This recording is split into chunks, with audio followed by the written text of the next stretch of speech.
Magandang araw mga bata. Bago natin talakayin ang ating bagong aralin, ano nga ang ating pinag-aralan kahapon? Mahusay mga bata, naalala nyo ang ating tinalakay kahapon. Ngayon naman, ay pupunta naman tayo sa ating panibagong aralin. Ito ay pandiwa o salitang kilos. Pagkatapos talakayin ng mga mag-aaral ay inaasahang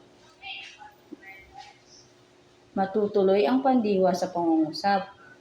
Nakakagamit ng pandiwa sa pagbuo ng pangungusap na ipapaliwanag ang kahalagahan ng pandiwa sa pagpapahayag ng kilos.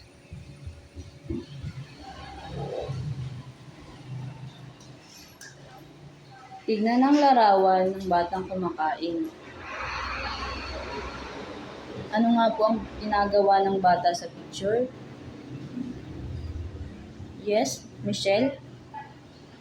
Tama, kumakain ng bata sa picture. Ang pandiwa ay salitang kilos. Ang mga halimbawa nito ay sumasayaw, umaawit, naglalaba, nagsusulat, at tumatawa. Ito ay salitang kilos. Mga bata, naintindihan ba mga bata? Mahusay kung naintindihan niyo ang sinabi ko. Ngayon naman, ibabasahin akong pangungusap. Makinig mga bata, dahil tatanungin ko kayo pagkatapos kong basahin ito. Si Juan ay naglalaro ng bola. Ano ang salitang pandiwa na ginamit niya dito? Yes, Alaysa, tama ang iyong kasagutan, naglalaro.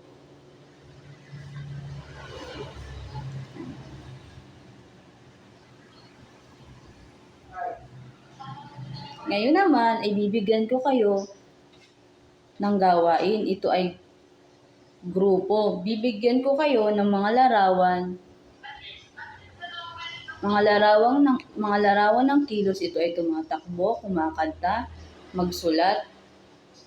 Ang inyong gagawin ay gumawa ng maikling dula-dulaan gamit ang pandiwa sa larawan.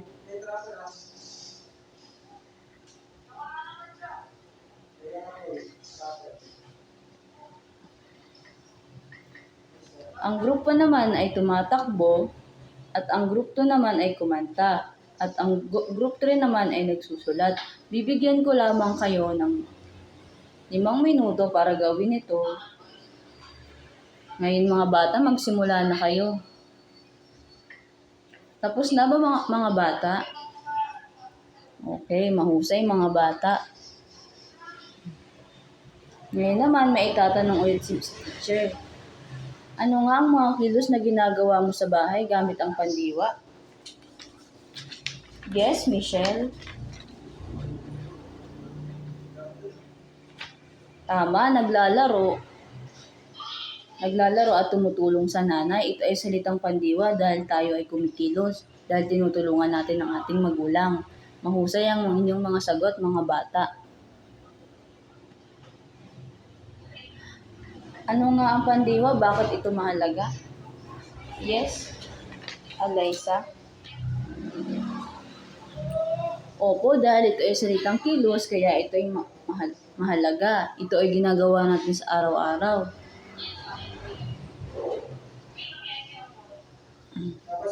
Ngayon naman, ay may panibago na naman tayong gagawin. Babasahin ko. Hanapin ang pandiwa sa mga pangungusap. Number 1, ang ibon ay lumilipad. Number 2, si Maria ay kumakain ng merienda. Number 3, naglalaro si Ben ng bola sa loob ng plaza. At number 4, tumatawa ang bata ng malakas. At number 5, umaawit si Ana sa tabing dagat kasama ang kanyang mga magulang. Ngayon naman, sasagutan natin ang inyong mga ginawa. Sino ba ang maaaring magsabi ng kanilang mga sagot? Yes, Abby? Tama, ang iyong kasagutan, Abby, lumilipad. At ang number 2 naman ay kumakain. At ang number 3 naman ay naglalaro. Sila ay mga salitang pandiwa, mga bata. At ang number 5 naman ay umaawit.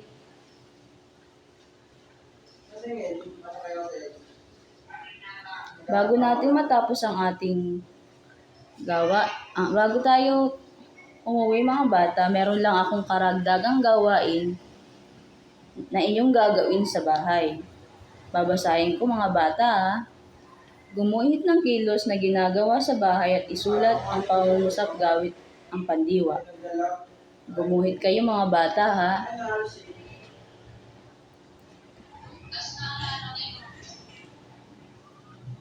Dahil tapos na ang ating lesson, maaari na kayong umuwi mga bata. Maraming salamat mga bata. Hanggang sa muli. Ingat kayo pa uwi. Paalam!